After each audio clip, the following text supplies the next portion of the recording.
Welcome back! My name is Baller Scuba. This is Video Games Over Time. We are still in 1985. Today, we're going to talk about the NES. The story of the Nintendo Entertainment System takes us back to Nintendo. We have talked about Nintendo extensively to this point. Responsible for Donkey Kong, Mario, and the Famicom, Nintendo has positioned itself as a major force in the video game industry. We last talked about Nintendo in our video on Super Mario Bros. The story of the NES starts with the release of the Famicom, which we talked about in a previous video. Since the original release of the Famicom in Japan in July 1983, the console had proven to be quite successful. The Famicom had become the best-selling console in Japan, selling over 2.5 million units by the end of 1984. Because of the console's success in Japan, Nintendo began exploring options to distribute the Famicom internationally. Nintendo first reached out to Atari, with Atari planning to distribute the Famicom as the Nintendo Enhanced Video System by the end of 1983.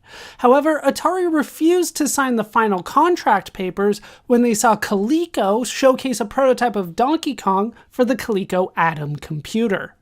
Atari at the time had the exclusive computer rights to Donkey Kong and saw the Coleco Adam version as a violation of that agreement. This issue was cleared up within a month, but Atari's financial problems, as well as the departure of CEO Ray Kassar, prevented the companies from reaching an agreement. Nintendo then began to explore a way to distribute the console internationally themselves. This started with the Nintendo Versus system.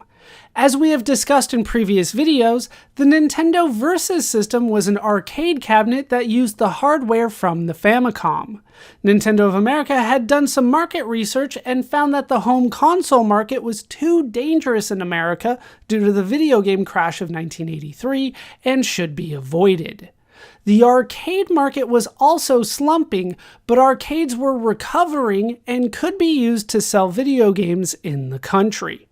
The Versus system would be successful, selling between 10,000 and 20,000 units in 1984. By this point in 1985, almost 100,000 cabinets would be sold in the United States, becoming the highest-grossing arcade machine in America in 1985.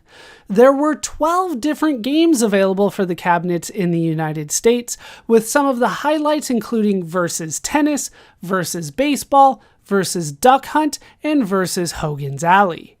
Because of the success of the Versus system, Nintendo felt confident attempting to release the Famicom in North America. Nintendo president Hiroshi Yamauchi felt that Atari had collapsed due to the freedom they had given third-party developers, which flooded the market with bad games. As a result, Nintendo would add a lockout system to the American release of the Famicom, which was now being called the Nintendo Advanced Video System, or AVS. This lockout system would use a special chip known as the Checking Integrated Circuit, or CIC. The CIC would act as a sort of key, verifying to the new console, which used a system known as the 10NES system, that the game was authentic. This would prevent unlicensed third-party companies from releasing games for the new console. Nintendo also turned to their product designer, Lance Barr, to design a new look for the American release. Nintendo's research showed that sales would be better in the American market if the console did not look like a toy, something that the original Famicom had intended. So Barr got rid of the red and white design in favor of a gray, black, and red design, one that appeared more like a home computer. Nintendo, in fact, did some pre-release marketing for the AVS, showing it as a full home computer, including a keyboard, cassette data recorder, and basic interpreter. The AVS was first shown at the Consumer Electronics Show in January 1985. While the booth was busy, the press did not seem too impressed with the console. Many saw this as a bad move by Nintendo, as they saw the video game industry is dead in the United States, and home computers were the way of the future. By the summer of 1985, Nintendo decided to abandon the idea of a home computer approach. Still wanting the design to not resemble a normal video game console, Nintendo decided to rebrand the console as the Nintendo Entertainment System, or NES. The NES would be a cost-reduced version of the AVS, but would retain the gray color scheme and boxy form. The cartridges for the NES would be loaded through a chamber in the front of the console, resembling a VCR. The NES would also feature two replaceable controllers as opposed to the Famicom's hardwired controllers. Initial accessories for the console would include the Famicom's light gun, now renamed the NES Zapper, as well as the Family Computer Robot, now renamed ROB, short for Robotic Operating Buddy, both with new design schemes to match the NES. We have talked about both of these accessories in previous videos. With the console now ready, Nintendo turned to marketing. The company still continued to struggle to find a distributor for the console, so decided to market and debut the NES themselves, using a team of 12 known as the Nintendo SWAT Team. Nintendo made the bold move of testing the console in the country's largest market, New York City, with a budget of $50 million, over $142 million in 2023. Unknown to Nintendo at the time, Nintendo of America president Minoru Arakawa would offer retailers in the area a deal.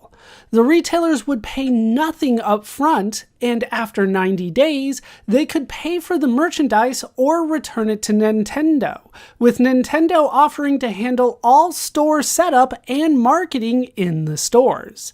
Between this deal and, with Rob's help, the positioning of Nintendo to the retailers that the NES was a toy, Nintendo was able to get the support of around 500 retailers in the area.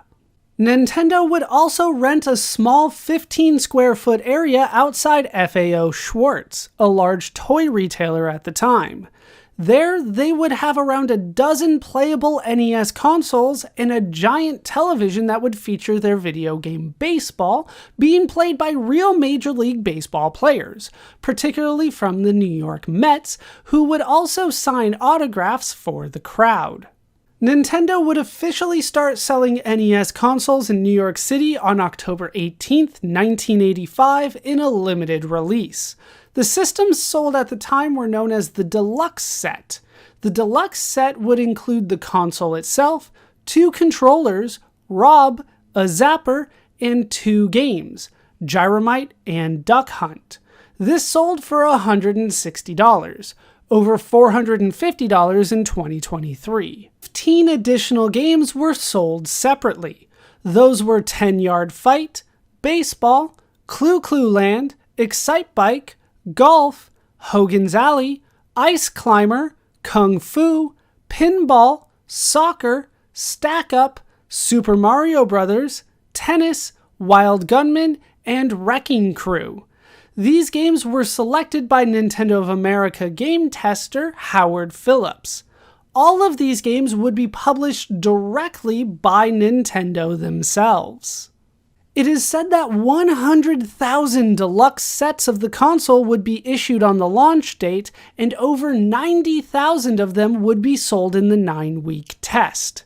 By the end of 1985, Nintendo would sell 460,000 cartridges, which they called game packs. As a result of this success, Nintendo began to market the game nationwide and planned a larger release. Research at the time cited ROB as a major reason why customers purchased the console, but ROB itself was not well received for its entertainment value. Nintendo would adapt while still testing in New York, introducing a scaled-down control deck package that included the console, 2 controllers, and 1 game, Super Mario Bros. This package would sell for $99, over $280 in 2023. By the end of 1985, it was clear that Nintendo had a valuable console on their hands, having a lot of success in a small test release. However, the release of the Nintendo Entertainment System would happen slowly. We will have to revisit the story of the Nintendo Entertainment System in 1986. That will do it for the story of the NES for now. My name is Baller Scuba. This has been Video Games Over Time. Thank you so much for watching, and I hope to see you in our next video when we look at the competition.